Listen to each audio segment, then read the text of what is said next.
22 साल की नरगिस दिल्ली के मालवीय नगर इलाके में अपने परिवार के साथ रहती थी। नरगिस के परिवार में उसके माँ बाप के अलावा उसके 2 बड़े भाई थे और वो अपने दोनों भाइयों की इकलौती बहन थी। नरगिस एक बेहद ही समझदार और शाई किस्म की लड़की थी, जो सिर्फ अपने काम से काम रखती थी और ज़्यादा किसी से बात नहीं करती थी।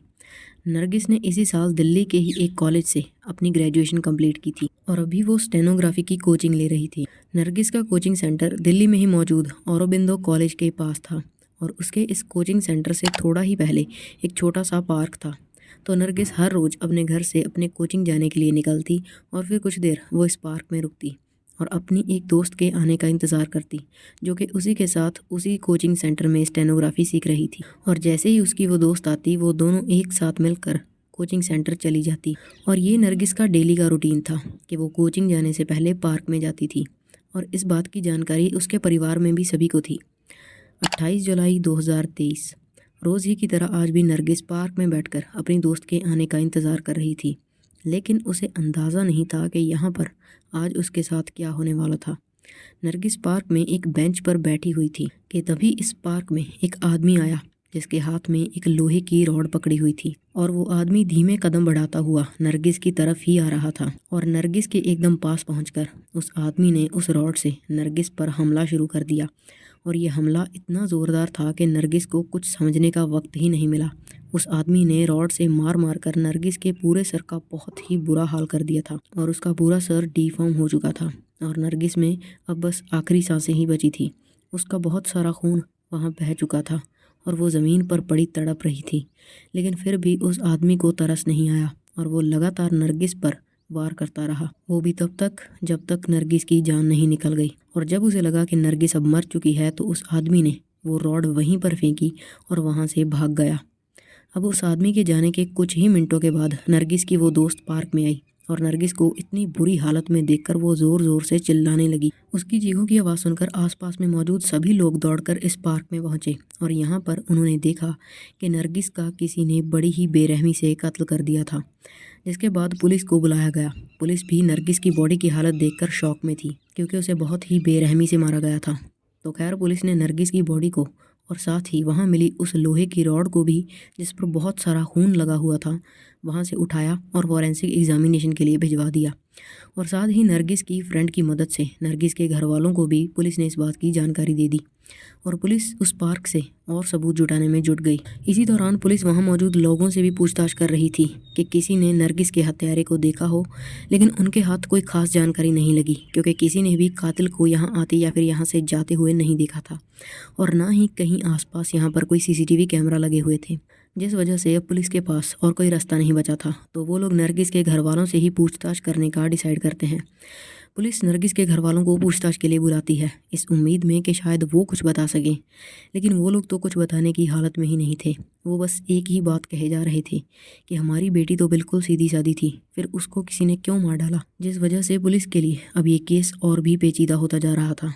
लेकिन फिर कुछ ऐसा हुआ कि ये केस पूरा पानी की तरह साफ हो गया और उसके लिए पुलिस को कुछ ज़्यादा मेहनत भी नहीं करनी पड़ी। तो हुआ ये कि उसी दिन, यानी कि नरगिस के कत्ल वाले दिन 28 जुलाई की दोपहर को एक शख्स चलकर पुलिस स्टेशन आया और इस शख्स ने पुलिस से आकर कहा कि आज सुबह औरोबिंदो कॉलेज के पास वाले पार्क में जो मर्डर हुआ था, वो मैंने ही किया था। और उसकी ये बात सुनकर पुलिस भी पहले तो चौंक गई, पर फिर जब उसने इस बारे में पुलिस को थोड़ी और जानकारी दी, तब पुलिस को यकीन हो गया कि ये बंदा सच बोल रहा था। इस शख्स का नाम था इरफान और ये 28 साल का था। और हैरानी की बात ये थी कि ये इरफान दरअसल नरगिस की सगी मौसी का बेटा था। इरफान ने पुलिस को बताया कि वो एक डिलीवरी बॉय का काम करता है और नरगिस को बचपन से ही जानता है। इरफान की उम्र अब शादी की हो चुकी थी, लेकिन उसे शादी के लिए कोई लड़की ही नहीं मिल रही थी और उसकी वजह ये थी कि इरफान के पास कोई ढंग की नौकरी नहीं थी। जो भी रिश्ते वाले उसे देखने के लिए आते थे, वो उसकी जॉब के बारे में जानने के बाद मना करके चले जाते थे। और अब तो इरफान के घर वालों ने भी उसके लिए लड़की देखना छोड़ दिया था, क्योंकि उन्हें पता था कि एक डिलीवरी बॉय से कोई भी इंसान अपनी बेटी की शादी नहीं करवाएगा। और इस बात की वजह से इरफान बहुत टेंशन में रहने लगा था। लेकिन फिर उसके दिमाग में एक दिन ये आया कि क्यों ना मैं नरगिस से शादी के लिए पूछूं, क्योंकि वो तो मेरी मौसी की ही बेटी है, तो वो मुझे शादी के लिए मना क्यों ही करेगी। और अगर उसने मना कर भी दिया तो मैं सीधा मौसी से ही उसका हाथ मांग लूँगा।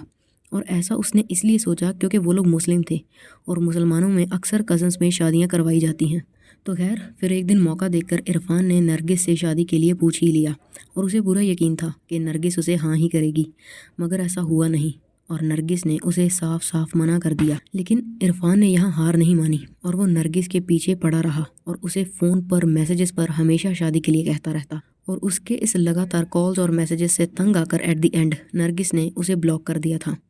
जिसके बाद इरफान नरगिस के सीधा घर ही पहुंच गया और उसने सीधा उसके माँ बाप से ही नरगिस से शादी की बात कह दी। लेकिन नरगिस के घर वाले भी इस शादी के लिए बिल्कुल भी राज़ी नहीं थे, क्योंकि उनकी बेटी काफ़ी पढ़ी लिखी थी और उसे आसानी से एक अच्छे घर के लड़के का रिश्ता मिल जाता, तो फिर वो लोग एक डिलीवरी बॉय से अपनी बेटी की शादी क्यों करवाते। इसीलिए उन लोगों ने इरफान को शादी के लिए साफ साफ मना कर दिया और साथ ही उसे ये वार्निंग भी दी कि वो नरगिस को अब बार बार फ़ोन और मैसेजेस करके परेशान ना करे, वरना इसका अंजाम अच्छा नहीं होगा। और उस दिन के बाद से इरफान ने वाकई में नरगिस को परेशान करना छोड़ दिया था और नरगिस को लगा था कि इरफान ने अब उसका पीछा छोड़ दिया है, लेकिन ये उसकी बहुत बड़ी भूल थी। कुछ दिन बीते और इरफान के घर वालों को उसके छोटे भाई के लिए एक अच्छे घर से एक अच्छी लड़की का रिश्ता आ गया, क्योंकि इरफान का छोटा भाई वेल सेटल्ड था और उसकी कुछ दिनों बाद शादी की डेट भी फिक्स हो गई।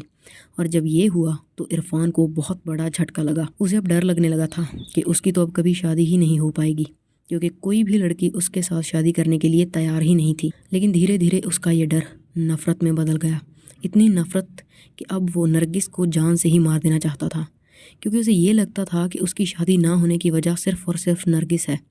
क्योंकि अगर नरगिस ने उसे शादी के लिए हाँ कर दी होती तो आज उसके भाई से पहले उसकी शादी हो गई होती और वो अपनी शादी ना होने का पूरा ब्लेम नरगिस पर ही डाल रहा था। और कई दिनों तक यही ख्याल बार बार उसके दिमाग में घूमते रहे, जिसके बाद उसने ये डिसाइड किया कि अगर नरगिस ने उससे शादी नहीं की तो वो नरगिस को किसी और से शादी करने के लिए ज़िंदा ही नहीं छोड़ेगा। जिसके बाद उसने नरगिस को मारने का एक फुल प्रूफ प्लान बनाया। उसे पता था कि नरगिस हर रोज़ अपने कोचिंग सेंटर जाने से पहले कुछ देर उस पार्क में बैठती है और वो पिछले 3 दिनों से नरगिस को मारने का सही मौका ढूंढ रहा था। और फिर 28 जुलाई के दिन उसने अपने घर से ही एक रॉड उठाई और फिर नरगिस को पार्क में अकेला देखकर उस रॉड से उस पर हमला कर दिया और उसे ख़त्म करके वहाँ से भाग आया। लेकिन फिर उसे ये एहसास हो गया था कि वो ज़्यादा देर तक पुलिस से बच नहीं पाएगा और एक ना एक दिन पकड़ा जाएगा, और इसीलिए उसने खुद को पुलिस के सामने सरेंडर करने का डिसाइड किया और एट द एंड उसने पुलिस के सामने सरेंडर भी कर दिया। इरफान के कन्फेशन के बाद पुलिस ने अपनी ओर से अपनी इन्वेस्टिगेशन कंप्लीट की और इस केस की चार्जशीट फाइल कर दी है, लेकिन इस केस का ट्रायल होना अभी बाकी है। So yeah, this was our today's case. If you find this video informative, please drop a like and do check out this video popping on the screen, and don't forget to subscribe to this channel for more such content. फिर मिलेंगे।